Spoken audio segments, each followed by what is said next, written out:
ನಮಸ್ತೆ ಎಲ್ರಿಗೂ.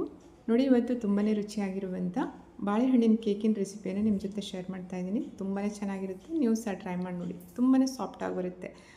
ನೋಡಿ, ಇಲ್ಲಿ ನಾನು ಸುಮಾರು ಬಾಳೆಹಣ್ಣು ತೆಗೆದುಕೊಂಡಿದ್ದೇನೆ. ಬಟ್ ಇಷ್ಟನ್ನು ನಾನು ಹಾಕ್ಕೊಳ್ಳಲ್ಲ. ಇದರಲ್ಲಿ ಒಂದು 2-3 ಅಷ್ಟೇ ಬಾಳೆಹಣ್ಣು ಹಾಕ್ಕೊಂಡು ಕೇಕ್ ಮಾಡ್ತಾ ಇರೋದು. ಮನೆಯಲ್ಲಿ ಬಾಳೆಹಣ್ಣು ತಂದಾಗ ಅದು ಸ್ವಲ್ಪ ಉಳಿದು ಬಿಡುತ್ತೆ. ಅಂದರೆ ತುಂಬಾ ಚೆನ್ನಾಗಿ ಹಣ್ಣಾಗಿರುವಂಥದ್ದು, ಅಂದರೆ ಸ್ವಲ್ಪ ಕಪ್ಪಾಗಿಬಿಟ್ರೆ ಮಕ್ಕಳೆಲ್ಲ ತಿನ್ನೋದೇ ಇಲ್ಲ, ಅದು ಉಳಿದು ಹೋಗಿಬಿಡುತ್ತೆ. ಆ ರೀತಿ ಬಾಳೆಹಣ್ಣನ್ನು ಈ ರೀತಿ ಕೇಕ್ ಮಾಡಿಕೊಂಡ್ರೆ ತಿನ್ನಲಿಕ್ಕೆ ಚೆನ್ನಾಗಾಗುತ್ತೆ. ನೋಡಿ, ನಾನಿಲ್ಲಿ 3 ಬಾಳೆಹಣ್ಣನ್ನು ಸಣ್ಣಗೆ ಕಟ್ ಮಾಡಿ ಹಾಕ್ಕೊಂಡಿದ್ದೀನಿ. 3/4 ಕಪ್ಪಷ್ಟು ಸಕ್ಕರೆಯನ್ನು ಹಾಕ್ಕೊಂಡು ಈ ಬಾಳೆಹಣ್ಣಿನ ಜೊತೆ ಚೆನ್ನಾಗಿ ಸ್ಮ್ಯಾಶ್ ಮಾಡ್ಕೋಬೇಕು. ಅಂದರೆ ಬಾಳೆಹಣ್ಣು ಪೂರ್ತಿಯಾಗಿ ಕರಗಬೇಕು. ನೋಡಿ, ಮಿಕ್ಸರಲ್ಲಿ ಹಾಕಿ ಗ್ರೈಂಡ್ ಮಾಡಿಕೊಂಡ್ರೂ ಆಗುತ್ತೆ, ಈ ರೀತಿ ಸ್ಪೂನಿಂದ ಸ್ಮ್ಯಾಶ್ ಮಾಡಿಕೊಂಡ್ರೂ ಆಗುತ್ತೆ. ನೋಡಿ ಆನಂತರ ಇದಕ್ಕೆ ನಾನಿಲ್ಲಿ 1/4 ಕಪ್ಪಷ್ಟು ಅಡುಗೆ ಎಣ್ಣೆಯನ್ನು ಹಾಕಿದ್ದೇನೆ. ಆನಂತರ ಕಾಯಿಸಿ ಆರಿಸಿರುವಂಥ ಹಾಲನ್ನು ಹಾಕಿದ್ದೇನೆ, ಅರ್ಧ ಕಪ್ಪಷ್ಟು. ಆನಂತರ 1 ಟೀ ಸ್ಪೂನ್ನಷ್ಟು ವೆನಿಲಾ ಎಸೆನ್ಸನ್ನು ಹಾಕಿದ್ದೀನಿ.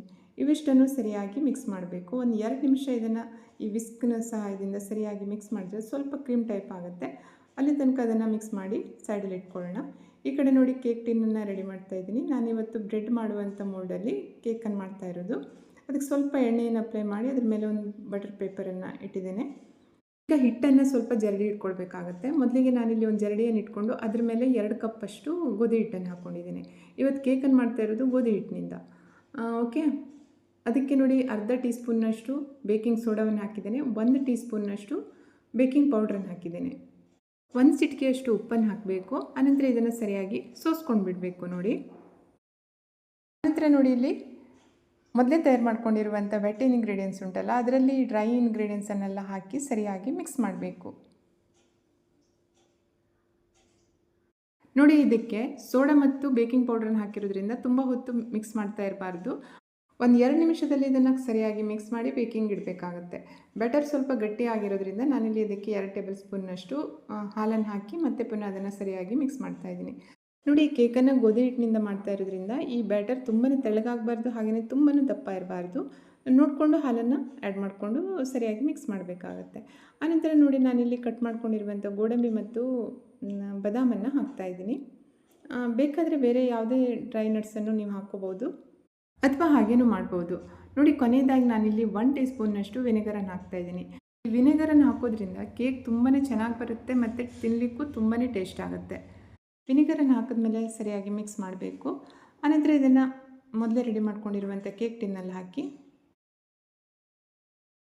ಆನಂತರ ಇದನ್ನು ಸ್ವಲ್ಪ ಈ ರೀತಿ ಲೆವೆಲ್ ಮಾಡಬೇಕು. ಗಾರ್ನಿಸಿಗಾಗಿ ಕಟ್ ಮಾಡ್ಕೊಂಡಿರುವಂಥ ಡ್ರೈ ನಟ್ಸನ್ನೆಲ್ಲ ಹಾಕ್ಕೋಬೋದು.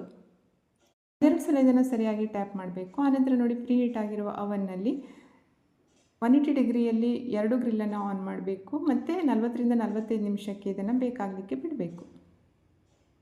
ನೋಡಿ, 45 ನಿಮಿಷ ಆಗಿದೆ. ಕೇಕನ್ನು ಬೇಕಿಗಿಟ್ಟು ಕೇಕ್ ಚೆನ್ನಾಗಿ ಬೇಕಾಗಿದೆ. ಒಳ್ಳೆ ಕಲರ್ ಬಂದಿದೆ, ಒಳ್ಳೆ ಪರಿಮಳ ಬರ್ತಾ ಉಂಟು. ಬೆಂದಿದೆ ಇಲ್ವಾ ಅಂತ ಚೆಕ್ ಮಾಡ್ತಾ ಇದ್ದೀನಿ. ಚೆನ್ನಾಗಿ ಬೆಂದಿದೆ. ಹೀಗೆ ಇದನ್ನು ಹೊರಗಡೆ ತೆಗೆದು ಅದು ಪೂರ್ತಿಯಾಗಿ ತಣ್ಣಗಾಗ್ಲಿಕ್ಕೆ ಬಿಡಬೇಕು. ತಣ್ಣಗಾದ್ಮೇಲೆ ಇದನ್ನು ಕಟ್ ಮಾಡ್ಕೋಬೋದು.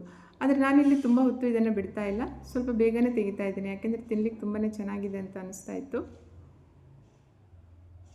ಇನ್ನೊಂದು ಪ್ಲೇಟಲ್ಲಿ ಇದನ್ನು ಈ ರೀತಿ ತೆಗೆದುಕೊಬಿಡ್ಬೋದು. ನೋಡಿ, ಇಷ್ಟು ಸುಲಭವಾಗಿ ಬಂದಿದೆ ಅಂತ. ಏನು ಸ್ಟಿಕ್ ಹಾಕ್ಕೊಂಡಿಲ್ಲ ಅಲ್ವಾ? ಕಲರ್ ಕೂಡ ತುಂಬಾ ಚೆನ್ನಾಗಿ ಬಂದಿದೆ. ಎಷ್ಟು ಸಾಫ್ಟಾಗಿ ಬಂದಿದೆ ಅನ್ನೋದನ್ನು ಈಗ ಕಾಣಿಸ್ತೀನಿ. ನೋಡಿ, ಕೇಕ್ ತುಂಬಾ ಸಾಫ್ಟಾಗಿದೆ, ಹಾಗೆಯೇ ತುಂಬ ಚೆನ್ನಾಗಿ ಕಲರ್ ಬಂದಿದೆ. ನೀವು ಸಹ ಟ್ರೈ ಮಾಡಿ ನೋಡಿ. ಉಳಿದಿರುವಂಥ ಬಾಳೆಹಣ್ಣಿನಿಂದ ಮಾಡಿರುವಂಥ ಈ ಕೇಕ್ ರೆಸಿಪಿ ನಿಮಗೆಲ್ಲ ಇಷ್ಟ ಆದರೆ ನನ್ನ ಚಾನಲ್ಗೆ ಸಬ್ಸ್ಕ್ರೈಬ್ ಆಗಿ, ವಿಡಿಯೋನ ಲೈಕ್ ಮತ್ತು ಶೇರ್ ಮಾಡೋದನ್ನು ಮರಿಬೇಡಿ. ಇನ್ನೊಂದು ರುಚಿಯಾಗಿರುವಂಥ ರೆಸಿಪಿಯೊಂದಿಗೆ ಪುನಃ ಭೇಟಿ ಆಗ್ತೇನೆ. Thank you.